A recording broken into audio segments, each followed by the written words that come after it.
For another bite at the state of the food industry globally, we're joined now by Jeffrey H. Dorfman. He's a professor of agricultural and applied economics at the University of Georgia and joining us now from Atlanta. He's also the author of Economics and Management of the Food Industry. Thanks for joining us.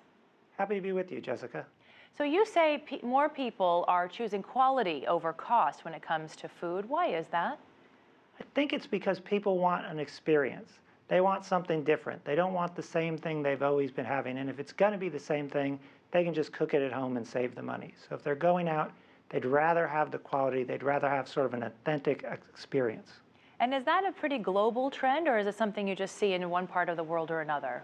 I think it's a global trend. I even think around the world we're seeing different countries and different regions of those countries going back to their own cuisine rather than global food trends, rather than chasing the latest fad or having Americanized food everywhere. They're going back to their local traditional foods and celebrating those.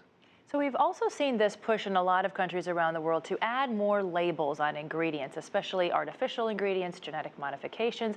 How is that impacting dining? Are we seeing people sort of ask more questions about their food? We are. We see restaurants putting more information on the menu, so they'll tell you where the meat came from or the fish came from, where the vegetables came from, whether they're organic or not. Everybody seems to want more information about their food, and even restaurants are having to provide that. And what would you say about the cities around the world that are gaining recognition for the types of food, the variety, maybe even the dining experience? What really stands out in your mind?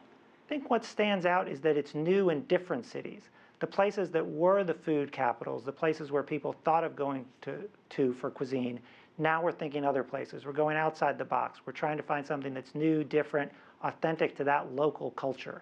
And so it's a different set of cities that people are thinking about today. So there's been this push in the United States to pay food workers and other hourly wage workers a higher amount, and that's certainly a debate domestically. It's also a debate in Europe. Are we going to see that impact prices for consumers? Oh, definitely. I mean, labor costs are usually about 30% of a restaurant's expense. So if suddenly those workers get paid twice as much, they're going to have to raise prices at least 15% to cover that. So if we have these big wage increases, we're definitely going to see higher prices at restaurants. Some industry insiders in the U.S. say the restaurant sector is headed for a recession, though. Is that the case? Do you agree with that assessment? I disagree with that. If we look at a really wide basket of restaurant stocks, their prices are up, their earnings are up, their revenue's up. I think what we're seeing is some of the name and chain restaurants are suffering a little because, again, people are looking for that authentic, that different, that local, independent kind of restaurant. And so some of the big chains are hurting, but overall the restaurant industry is in good shape. So out of that search for authenticity, are we seeing a trend in more sort of mini chains in regions that might be trying to fit into that need, that niche? Definitely. I think we are. If people go to another city, they want to go to a restaurant that serves that local cuisine. You don't want to go to Boston and have a steak. You want to have lobster or crab.